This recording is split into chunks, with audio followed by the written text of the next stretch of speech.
ఉన్నామన్నారు.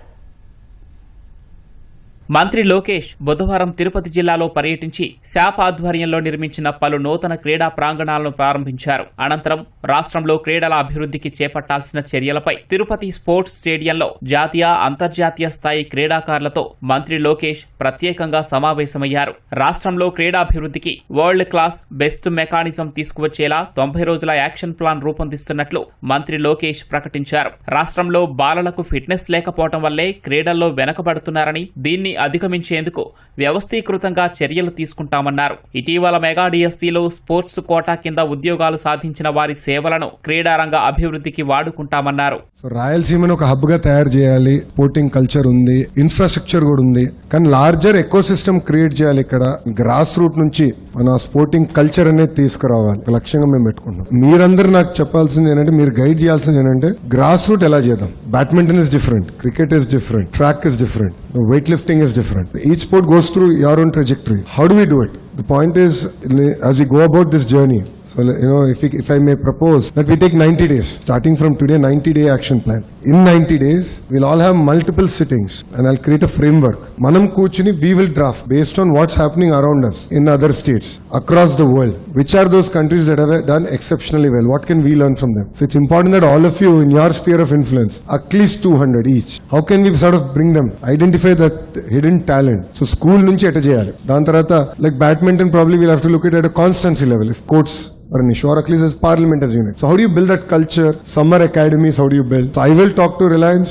I will talk to Sajjan ji about it. Partha would have a conversation on JSW and whether they can help us, or various other industrial houses are also wanting to promote sports in a big way.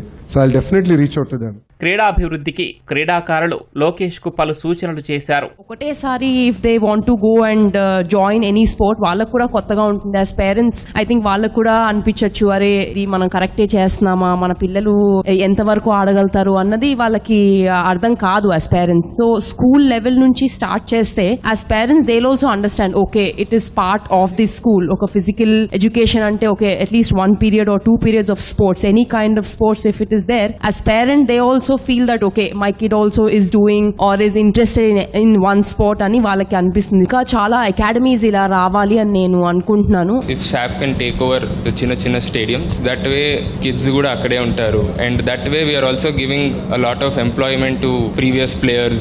That way we are also making use of the facilities that we already have. Everything is put to work that way, so I feel that is something if can be done. I have an academy which is in collaboration with Andhra Cricket Association, so it is also taken care of, it is maintained, and then at summer camps you are attracting children to come and play.